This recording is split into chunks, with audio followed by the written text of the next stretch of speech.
สวัสดีป่าลูกสบายดีพี่น้องอีกครั้งมากินข้าวพี่น้องเอ้ยกินข้าว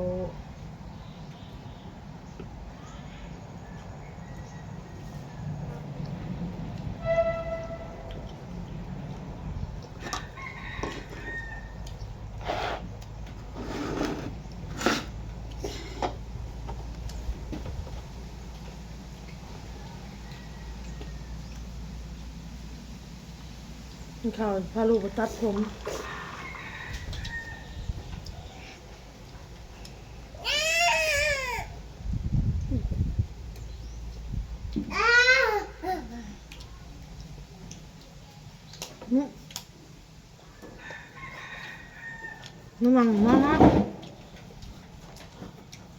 มานั่งมา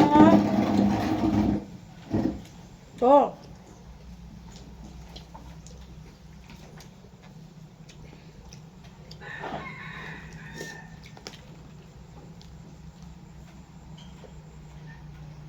โต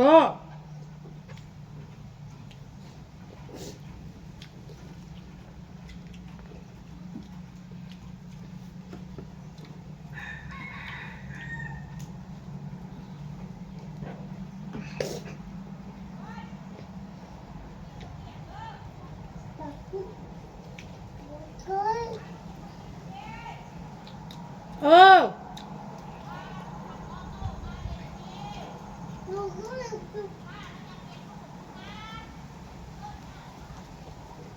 ทำจิพาไปตัดผมมาสิแวะหา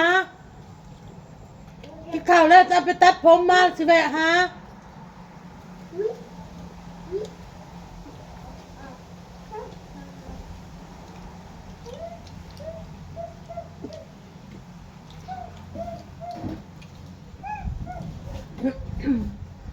โมเมนต์สั้นเมนซี่พี่น้องเอ้ยแล้วก็เอิ้นไปหาอาหารไปเล่นไปหานั่นฮะน้องน้อยๆเอาโจ้นั่นดู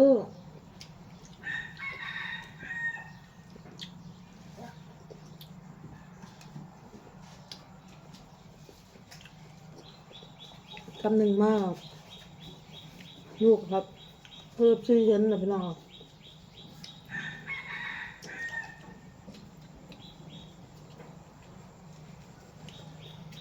อาบน้ำอาบในนึกเด้อ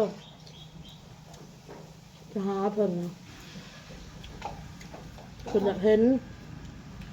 เอฟซีเพิ่นอยากเห็นที่บุอาบน้ำจักจางตัวอาบน้ำตัวหอมจะอ้าน มากระตัดผมเนี่ยว่ะแม่ตั้งหาปะเดียว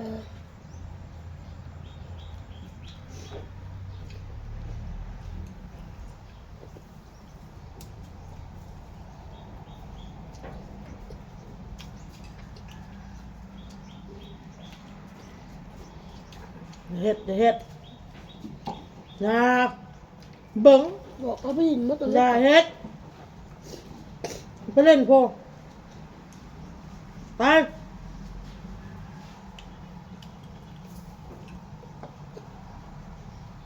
เอาโต้จักขี้มูกจักน้ำลายให้อีก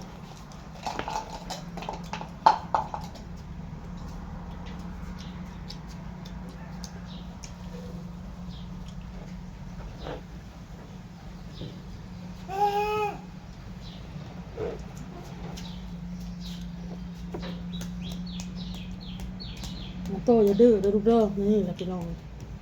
อืมอืมอืมขึ้นมานั่งนี่ขึ้นมานั่งนี่ ปวดอันนั้นก็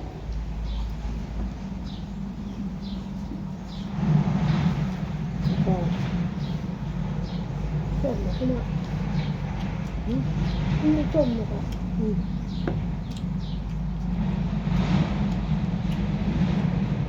คุณดี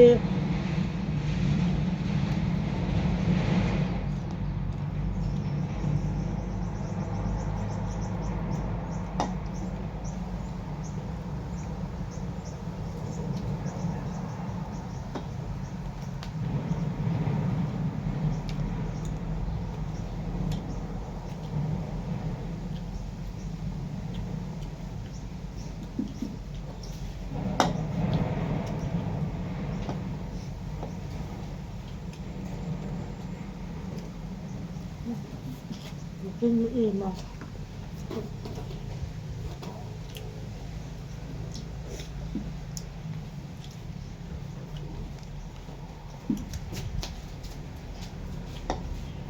ไม่กินเหนื่อยอันเนี้ย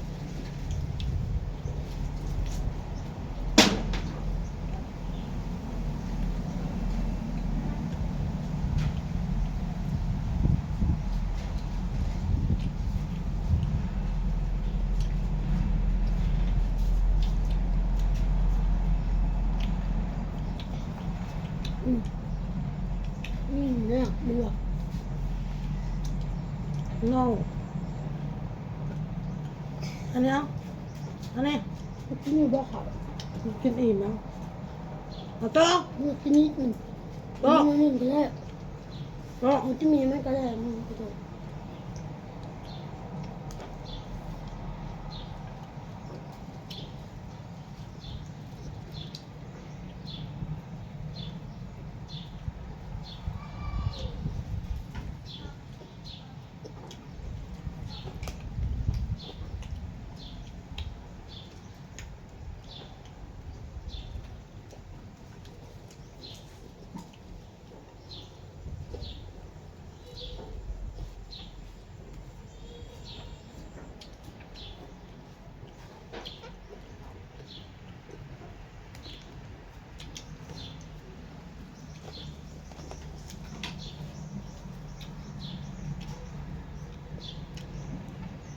เอาน้องวันไปตัดผมให้เป็นอาบน้ำอาบในกับเราพาลูกปะทุ่ม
เนี่ย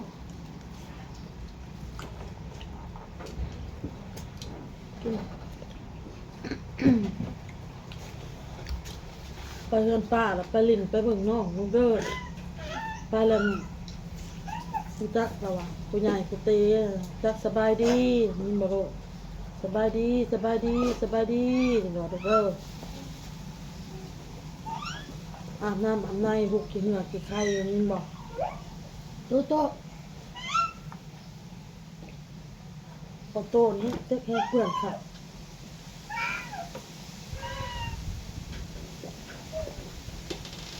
นี่แม่กินในน้ำนี้ก่อนไปเลย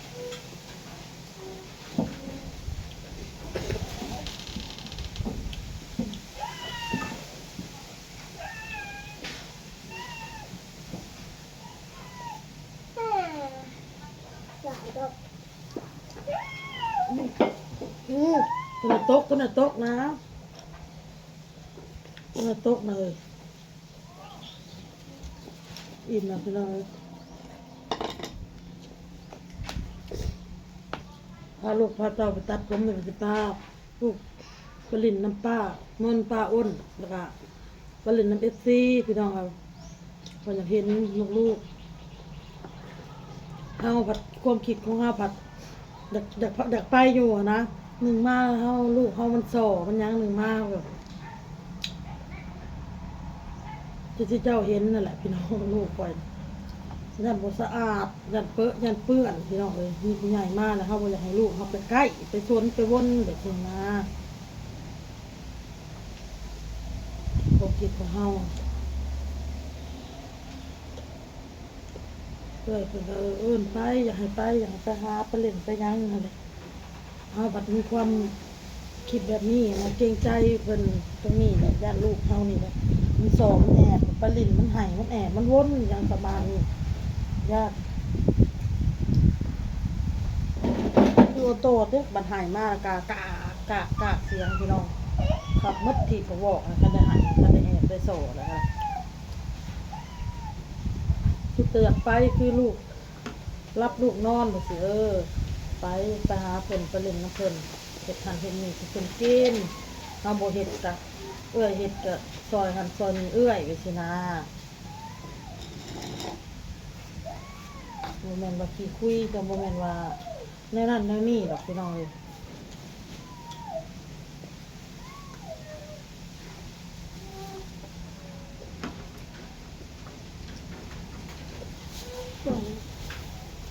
ไปแล้วพี่น้องเอ้ยคลิปนี้ก็พอกับคลิปหน้าเด้อสบายดีพี่น้องนะ